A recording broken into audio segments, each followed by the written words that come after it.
আসসালামু আলাইকুম বন্ধুরা, সবাই কেমন আছেন? তো আন্তর্জাতিক সংবাদে আপনাদের সবাইকে স্বাগতম। শুরুতেই শিরোনাম। হুতি নিয়ন্ত্রিত এলাকায় ড্রোন এবং ক্ষেপণাস্ত্র ধ্বংস করল মার্কিন যুক্তরাষ্ট্র। পুরো গাজা জুড়ে ইসরায়েলি তীব্র হামলা, নিহত ১০৭ জন। ইসরায়েলের তীব্র হামলার ফলে গাজায় একই পরিবারে ৬ জন নিহত। ফিলিস্তিনের গাজায় হামলা চালিয়ে ৪ জিম্মিকে উদ্ধার করল ইসরায়েলি বাহিনী। এবং নেতানিয়াহুকে ভোট দেবেন না বেশিরভাগ ইসরায়েলি জনগণ। আপনারা শুনছিলেন সংবাদ শিরোনাম, এবার শুনবেন বিস্তারিত। ইরান সমর্থিত হুতি বিদ্রোহী নিয়ন্ত্রিত ইয়েমেনের এলাকায় ৪টি ড্রোন ও ২টি জাহাজ বিধ্বংসী ক্ষেপণাস্ত্র ধ্বংস করেছে মার্কিন বাহিনী। গতকাল শুক্রবার মার্কিন সেনাবাহিনী এই তথ্য জানায়, খবর এএফপির। ইয়েমেনের হুতি নিয়ন্ত্রিত এলাকা থেকে বাব আল মান্দা প্রণালীতে ইউএস সেন্টকম বাহিনী সফলভাবে একটি ইউএসকে ধ্বংস করেছে। আমেরিকান বাহিনী আরও একটি হুতি টহল নৌকাও ধ্বংস করেছে।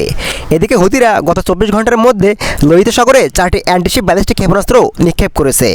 গাজা জুড়ে তীব্র হামলায় নিহত হয়েছেন ১০৭ জন। প্রতিবেদনে বলা হয়েছে, শনিবার অধিকৃত এই অঞ্চলে কয়েক ডজন বিমান হামলা চালিয়েছে ইসরায়েল। বিশেষ করে কেন্দ্রীয় গাজার নুসেরাত, দেইর আল বালা এবং আল জাওয়াদাতে এসব হামলা চালানো হয়েছে। গাজার স্বাস্থ্য মন্ত্রণালয় বলছে, হামলায় বহু হতাহত হয়েছে। তাদেরকে আল আকসা শহীদ হাসপাতালে নিয়ে যাওয়া হয়েছে।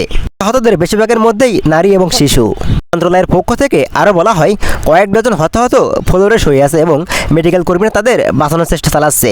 তবে জ্বালানি, ওষুধ এবং খাবারের স্বল্পতা থাকার কারণে মেডিকেল পরিষেবা অনেকটা বন্ধ হয়ে আছে। এক সংবাদ সম্মেলনে আল আকসা শহীদ হাসপাতালের মুখপাত্র বলেন, এখন পর্যন্ত হামলায় নিহত ৫৫ জনের লাশ এবং কয়েক ডজন আহতকে হাসপাতালে নিয়ে আসা হয়েছে। তবে রাস্তায় এখনও অনেক লাশ পড়ে আছে। ছাড়া তীব্র বোমা হামলার কারণে যোগাযোগ ব্যবস্থা ক্ষতিগ্রস্ত হয়েছে। হাসপাতালের টেলিফোনে প্রচুর কল আসছে। আল জাজিরার একজন সাংবাদিক জানিয়েছেন, পরিস্থিতি ভয়াবহ। তিনি আরও বলেন, প্রতি মিনিটে বিস্ফোরণ হচ্ছে। হাসপাতালের ভিতরে বিশৃঙ্খলা পরিস্থিতি বিরাজ করছে। তবে এদিকে এক সংক্ষিপ্ত বিবৃতিতে ইসরায়েল বাহিনী বলছে, আমাদের বাহিনী নুসেরাত এলাকায় সন্ত্রাসীদের স্থাপনায় হামলা চালাচ্ছে। ইসরায়েলের তীব্র হামলায় নিহত হয়েছেন গাজার একই পরিবারের ৬ জন নাগরিক। আজ শনিবার সিএনএনের লাইভ প্রতিবেদনে বলা হয়েছে, গাজার কেন্দ্রে ইসরায়েলি বিমান হামলায় একই পরিবারে ৬ জন নিহত হয়েছেন। মেডিকেল কর্মকর্তাদের বরাত দিয়ে এ তথ্য জানানো হয়েছে। আল বুরুইজেতে শাইন পরিবারের উপর এই হামলা চালানো হয়েছে। হামলায় আরও কয়েকজন আহত হয়েছেন। হতাহতদের আল আকসা শহীদ হাসপাতালে নেওয়া হয়েছে। গাজায় হামলা চালিয়ে ৪ জিম্মিকে উদ্ধার করল ইসরায়েলি বাহিনী। সেন্ট্রাল গাজার নুসেরাত এলাকায় ২টি ভিন্ন স্থান থেকে তাদেরকে উদ্ধার করা হয়েছে বলে জানানো হয়েছে। ইসরায়েলি প্রতিরক্ষা বাহিনী আইডিএফ ও ইসরায়েল পুলিশের যৌথ অভিযানে এই উদ্ধার অভিযান চালানো হয়েছে, খবর বিবিসির। উদ্ধারকালে তাদের শারীরিক অবস্থা বেশ ভালোই ছিল এবং তারা সেনাদেরকে আরও পরীক্ষা নিরীক্ষা করার জন্য সেবাতেল হাসোমার মেডিকেল সেন্টারে নেওয়া হয়েছে বলে জানিয়েছে আইডিএফ। তবে গাজার স্বাস্থ্য মন্ত্রণালয় বলছে, এই অভিযানে শিশুসহ কয়েক ডজন মানুষ হতাহত হয়েছে। আল আকসা হাসপাতালে কর্মীরা আহতদের চিকিৎসা করতে হিমশিম খাচ্ছে বলে জানা গেছে। বেঞ্জামিন নেতানিয়াহুকে ভোট দিতে চান না বেশিরভাগই ইসরায়েলি জনগণ। জরিপে দেখা গেছে ৬২% বেশি ভোটার বেঞ্জামিন নেতানিয়াহুকে ভোট দিতে অস্বীকৃতি জানিয়েছেন। নেতানিয়াহুর পক্ষে জরিপে ভোট পড়েছে মাত্র ১৯% জনগণের।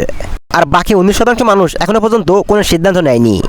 জরিপে আরও দেখা গেছে, নেতানিয়াহুর ব্লকে ভোটার হিসেবে পরিচিত এমন সংখ্যা ৩০%। তবে তারা এমনটি মত পোষণ করেছেন যে তারা নেতানিয়াহু বা তাকে সমর্থনকারী এমন কোনো দলকে আর ক্ষমতায় দেখতে চান না। বিশেষ করে ৭ অক্টোবর গাজা উপত্যকায় ইসরায়েলি অগ্রসন শুরু হওয়ার পর থেকে গাজায় ইসরায়েলি বন্দীদের মুক্তির জন্য আন্দোলন করেছে জিম্মিদের পরিবার ও সাধারণ জনগণ। মূলত সেখান থেকেই ক্ষোভে পড়েছে ইসরায়েলের সাধারণ মানুষ। সেজন্য তারা পরবর্তীতে ইসরায়েলের প্রেসিডেন্ট হিসাবে বেঞ্জামিন নেতানিয়াহুকে আর দেখতে চান না।